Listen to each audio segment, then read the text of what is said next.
വെക്കേഷനൊക്കെ അല്ലേ, ഞാനും എൻ്റെ അനിയത്തിയും വൈകിട്ട് കളിക്കാൻ ഇറങ്ങി. അപ്പോഴാണ് ഉമ്മച്ചിയുടെ മനോഹരമായ പൂക്കൾ ഞങ്ങളെ നോക്കി ചിരിക്കുന്നത് കണ്ടത്. അതിനിടയിൽ ഞങ്ങളുടെ മാമ്പഴങ്ങളിൽ ഒരുപാട് മാമ്പഴങ്ങൾ ഞങ്ങളെ നോക്കി ചിരിച്ചു. എന്തൊരു ഭംഗിയാണല്ലേ ആ മരക്കൊമ്പുകളിൽ മാങ്ങകളും പൂക്കളും അങ്ങോട്ടും ഇങ്ങോട്ടും ആടുന്നത് കാണാൻ. അങ്ങനെ ഞാനും എൻ്റെ അനിയത്തിയും കൂടെ മാങ്ങ പറിക്കാൻ ആശ്രയിച്ചു.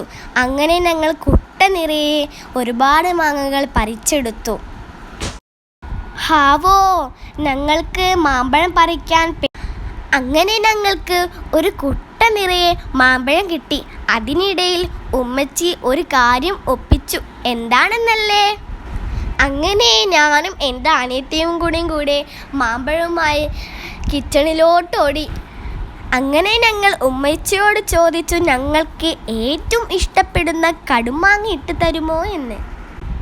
ഞങ്ങളുടെ ഉമ്മച്ചി അപ്പോഴത്തേക്കും റെഡിയാക്കാൻ തുടങ്ങി.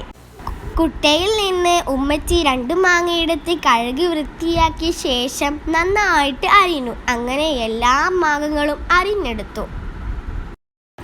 അതിനിടയിൽ കൊതി സഹിക്കാൻ കഴിയാതെ ഓരോന്നോരോന്നായി വായിലിട്ട് കഴിക്കാൻ തുടങ്ങി. അങ്ങനെ എൻ്റെ ഉമ്മച്ചി ഇത് തയ്യാറാക്കാൻ വേണ്ടി ഒരു പാത്രത്തിൽ നിറയെ വെള്ളം നിറച്ച് തിളപ്പിക്കാൻ തുടങ്ങി. അങ്ങനെ വെള്ളം തിളച്ചതിന് ശേഷം പാകത്തിന് ഉപ്പും മുളകും മഞ്ഞൾപ്പൊടിയും ചേർത്തു. അങ്ങനെ 2 മിനിറ്റ് നന്നായിട്ട് തിളപ്പിച്ചെടുത്തു.